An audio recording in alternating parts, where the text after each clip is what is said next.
दोस्तों काफी समय से जिस चीज का इंतजार था वो आज हमारा पूरा हो गया, यानी कि उत्तर प्रदेश में टीजीटी पीजीटी की वैकेंसी आ गई है। इसका ऑफिशियल नोटिफिकेशन जारी हो गया है और अब आप सब इसमें रजिस्ट्रेशन करवा सकते हैं और इसके फॉर्म भी फिल कर सकते हैं। पूरा डिटेल आपको इस वीडियो में बता रहा हूं। वीडियो पसंद आए तो लाइक और शेयर जरूर कर लेना। चैनल को सब्सक्राइब करने में कंजूसी बिल्कुल भी मत करना। तो यहां एक बार इसका पूरा डिटेल देख लेते हैं। तो सहायता प्राप्त माध्यमिक विद्यालयों में भर्ती हो रही है, ये आप सबको क्लियर है। मैं अभी दोपहर में इसका वीडियो बना चुका था, आपको बता चुका था। एक बार टीजीटी के पदों की संख्या देख ले, यहां थोड़ा सा फेरबदल है। टीजीटी के पद हैं 12,913 और पीजीटी की बात करें तो 2,595 पद हैं। कुल टीजीटी पीजीटी के मिलाएं तो 15,508 पद हैं। प्रधानाचार्य संस्था प्रधान वाले पद अभी आए नहीं हैं, लेकिन इसकी शैक्षणिक योग्यता को लेकर के थोड़ा सा आपको समझने की जरूरत है। इससे पहले एक इंपॉर्टेंट बात, एसएससी सीजीएल की तैयारी करने वालों के लिए दोस्तों अनअकैडमी लेकर आ रहा है एक सुनहरा अवसर, Unacademy SSC champions league final के साथ, जिसमें आप मॉक टेस्ट से अपनी प्रिपरेशन बेटर कर सकते हैं और ऑल इंडिया रैंक जान सकते हैं। साथ ही पाइए अमेजन वाउचर जीतने का मौका और जानकारी एसएससी चैंपियंस लीग फाइनल के बारे में आपको डिस्क्रिप्शन में मिल जाएगी। तो डिस्क्रिप्शन चेक करना ना भूलें। वीडियो के डिस्क्रिप्शन में आपके लिए इसमें फ्री एनरोलमेंट का लिंक और बाकी डिटेल्स भी अवेलेबल करवा दिया गया है। तो यहाँ रजिस्ट्रेशन की बात कर लेते हैं। इसके बाद तो रजिस्ट्रेशन हम करा सकते हैं आज से, यानी कि 29 अक्टूबर से इसके रजिस्ट्रेशन होना शुरू हो गए हैं।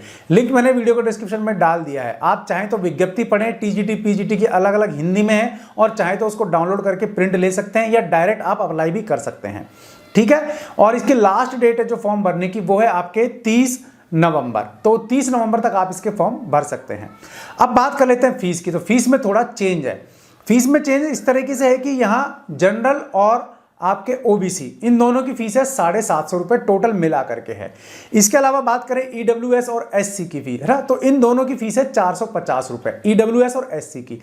एसटी की बात करें तो 250 रुपए फीस है एसटी की, ये भी आपको ध्यान रखना है। तो तीनों हिसाब से आपकी फीस है, बाकी अलग अलग है। अब परीक्षा में देख लेते हैं। तो परीक्षा का सिस्टम मैं आपको बताऊं, इससे पहले देख लेते हैं इसके पद कितने हैं और किस किस सब्जेक्ट के पद निकले हुए हैं। तो ये लिस्ट है टीजीटी के पदों की। ठीक है, तो एक बार देख लेते हैं। हिंदी के कुल पद हैं 1742, 1742, जिसमें जनरल के 1054 है, ओबीसी के 405 है, एससी के 276, एसटी के 7 है। गणित के कुल पद हैं 1822, जिसमें जनरल के 1050 है, ओबीसी के 549 है, एससी के 219 और एसटी के 4 हैं। गृह विज्ञान की बात करें तो कुल 611 पद हैं, उर्दू के 65 पद हैं। इंग्लिश की बात करें तो 1587 पद हैं, 913 जनरल के, 445 आपके ओबीसी के, एससी के 226, एसटी के 3 पद हैं। कला की बात करें तो 710 पद हैं। सामाजिक विज्ञान की बात करें 1392 पद हैं, जनरल के 688, ओबीसी के 386 और एससी के 310 पद है, एसटी के 8 पद है। सिलाई की बात करें 19, संस्कृत की बात करें तो 938 पद हैं, 573 जनरल के, 239 ओबीसी के, 123 आपके एससी के और 3 एसटी के। विज्ञान की बात करें साइंस की 1741 पद हैं, और इसमें जनरल की बात करें तो 984 और ओबीसी के 486, 259 पद हैं आपके एससी के, 12 पद एसटी के। वाणिज्य के 127 कुल, कृषि के 184, शारीरिक शिक्षा के 497 और संगीत वादन के आपके 6, संगीत गायन के 10। कुल आपके प्रशिक्षित स्नातक शिक्षक यानी कि टीजीटी के बालक वर्ग में 11,451 पद है। ठीक है, बालक वर्ग में 11,451 पद।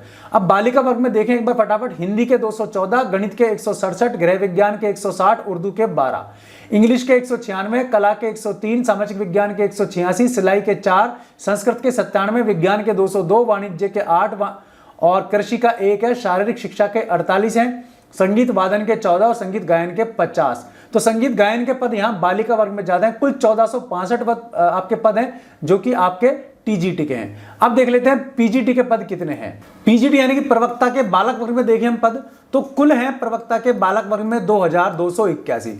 इसमें हिंदी के 363, गणित के 98, गृह विज्ञान के 2, अर्थशास्त्र के 143, 68 पद हैं इतिहास के, इंग्लिश के 269 हैं, कला के 49 है, नागरिक शास्त्र के 153 है, भूगोल के 250 है, मनोविज्ञान के 35 है, शिक्षा शास्त्र के 25 है, 67 पद हैं आपके समाज शास्त्र के, संस्कृत के 232 हैं, जीव विज्ञान के आपके 108 पद हैं, 148 पद भौतिक विज्ञान के, रसायन विज्ञान के 160 हैं, शारीरिक शिक्षा के 11 हैं, वाणिज्य के 45 हैं, कृषि के 38 हैं, सैन्य विज्ञान के 10 हैं और आपके तर्कशास्त्र के 7 पद हैं। ये आपके बालक वर्ग के प्रवक्ता के पद हुए। अब देख लेते हैं बालिका वर्ग में प्रवक्ता के पद। तो कुल है आपके 314, जिसमें हिंदी के 47, गणित का 1, विज्ञान का यानी गृह विज्ञान के 11, अर्थशास्त्र के 28, इतिहास के 22, इंग्लिश के 28, कला के 27, नागरिक शास्त्र के 30, भूगोल के 8, मनोविज्ञान के 12, शिक्षा शास्त्र के 5, समाज शास्त्र के 11, संस्कृत के 34, जीव विज्ञान के 6, भौतिक विज्ञान के 10, रसायन विज्ञान के 11, शारीरिक शिक्षा के आपके 2 पद हैं, संगीत गायन का 9 और संगीत वादन के 12 पद हैं। तो ये था पदों का डिटेल। अगर आपको संस्कृत की तैयारी करनी है तो सभी वीडियोस आपको इस चैनल पर अपलोड किए हुए हैं, आप उनको देख सकते हैं। सारे के सारे आपको टॉपिक वाइज वीडियो मिलेंगे और इनको आप रोक करके देख सकते हैं, और आपको किसी भी तरीके की कोई भी प्रॉब्लम हो तो आप कमेंट के जरिए पूछ सकते हैं। अब बात कर लेते हैं इसमें आगे का डिटेल। तो परीक्षा की बात कर रहा था मैं यहाँ। परीक्षा होगी आपकी सामान्य, बिल्कुल सामान्य योग्यता संबंधित आपकी परीक्षा ली जाएगी। 2 घंटे का आपका पेपर होना है। इसमें आपके 2 घंटे में 125 कुल प्रश्न सॉल्व करने हैं, जो कि आपके ऑब्जेक्टिव टाइप होंगे, यानी कि एक क्वेश्चन होगा आपका 4 नंबर का। नेगेटिव मार्किंग नहीं है, तो सारे क्वेश्चन आपको करने हैं ताकि मैक्सिमम मार्क की रीच तक आप पहुंच सकें। अब बात करते हैं अंक। तो ये आपके 500 अंकों का पेपर होगा, ठीक है। 500 अंक है, 2 घंटे, 125 प्रश्न, एक प्रश्न 4 अंक का, नो नेगेटिव मार्किंग। ये आपके पेपर का पैटर्न है। तो पेपर के पैटर्न में एक बात ध्यान रखनी है कि जब आपकी मेरिट बनेगी तो इसमें आपका परीक्षा में प्राप्तांक और साथ साथ आपका जो अनुभव है वो जुड़ने वाला है। तो अनुभव के लिए मैंने आपको बता दिया, आपको अनुभव का प्रमाण पत्र बनवाना है, उसके बिना काम नहीं चलेगा, ठीक है। आरक्षण केवल यूपी वालों को ही मिलेगा, और प्रधानाचार्य की इसमें पद अभी जोड़े नहीं गए, इसलिए ये भर्ती अभी प्रधानाचार्य वाली नहीं है, केवल टीजीटी और पीजीटी के लिए निकाली गई है। सब्जेक्ट की बात बताता हूं आपको। आप आवेदन करें तो केवल एक सब्जेक्ट में एक ही आवेदन करना है आपको। 2 आवेदन करेंगे, 3 आवेदन करेंगे तो आपका आवेदन पत्र रिजेक्ट भी हो सकता है, और उसमें से माना आपका एक ही जाएगा। तो इसलिए आप आवेदन एक ही भरें, फीस अपनी वेस्ट ना करें। भाषा, मान लीजिए भाषा यानी कि लैंग्वेज, मान लीजिए लैंग्वेज की बात कर रहे हैं तो लैंग्वेज में आपका जिस लैंग्वेज को आपने लिया है उसी में आपका पेपर होगा। इंग्लिश का पेपर इंग्लिश लैंग्वेज में होगा, हिंदी का पेपर हिंदी लैंग्वेज में, संस्कृत का पेपर संस्कृत लैंग्वेज में, उर्दू का पेपर उर्दू लैंग्वेज में। इस प्रकार आपके जो भी पेपर है वो आपकी लैंग्वेज सेम रहेगी, जिस लैंग्वेज में आप एग्जाम देंगे या जिस लैंग्वेज का आपका सब्जेक्ट होगा। अब बात कर लेते हैं तदर्थ शिक्षकों की। तो भाई तदर्थ शिक्षकों को बेनिफिट मिलने वाला है अनुभव का, ठीक है। तो आपके विद्यालय निरीक्षकों से आपको प्रमाण पत्र बनवा लेना है, समय से पहले बनवा लें, वरना कोई भी गड़बड़ी आपके लिए मुश्किल खड़ी कर सकती है। नेगेटिव मार्किंग नहीं है, ये मैं आपको बता ही चुका हूं। ये रही इसकी सारी डिटेल। अब बात कर लेते हैं इसकी योग्यता की। तो जैसा कि मैंने आपको बताया था, क्लियर है, टेट जरूरत नहीं है किसी में भी। टीजीटी वाले सुन लो, टीजीटी वालों को बीएड होना अनिवार्य है, मस्ट है, बिना इसके काम नहीं चलेगा। पीजीटी वाले सुन लो, अगर पीजीटी वाले बीएड नहीं है तो कोई बात नहीं, लेकिन अगर बीएड है तो उन्हें बेनिफिट मिलेगा, उनको फायदा मिलेगा, ये बता देता हूं।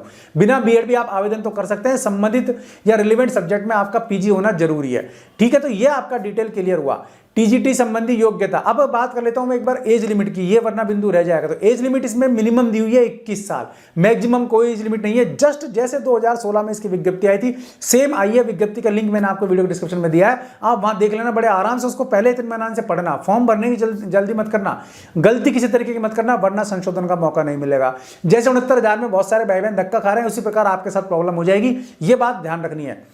किसी भी तरीके का प्रेशर आपको गलती करवा सकता है। पहली बात तो प्रेशर हटाओ, दूसरी बात पढ़ाई में लगो, तीसरी बात फॉर्म जब भरो तो उसमें किसी भी तरीके की गलती आपकी बिल्कुल नहीं होगी अगर आप प्रेशर हटा देंगे तो। ये बात आप सबों को एकदम क्लियर रखनी है, गांठ बांध के रखनी है। तैयारी के लिए मन लगा के तैयारी करनी है, क्योंकि एग्जाम होने वाला है, ठीक है, ठीक है। वेटेज आपको मिलेगा।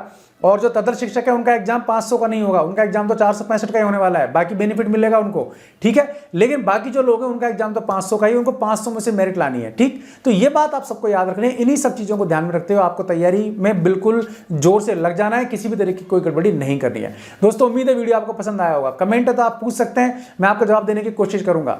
पसंद आया वीडियो तो लाइक और शेयर जरूर कर देना, चैनल को सब्सक्राइब कर लेना, बेल आइकन दबा देंगे आप तो वीडियोस के नोटिफिकेशन आपको मिलते रहेंगे। आज के लिए इस वीडियो में इतना ही, ऐसे किसी यूजफुल वीडियो में फिर मिलूंगा, तब तक के लिए नमस्कार।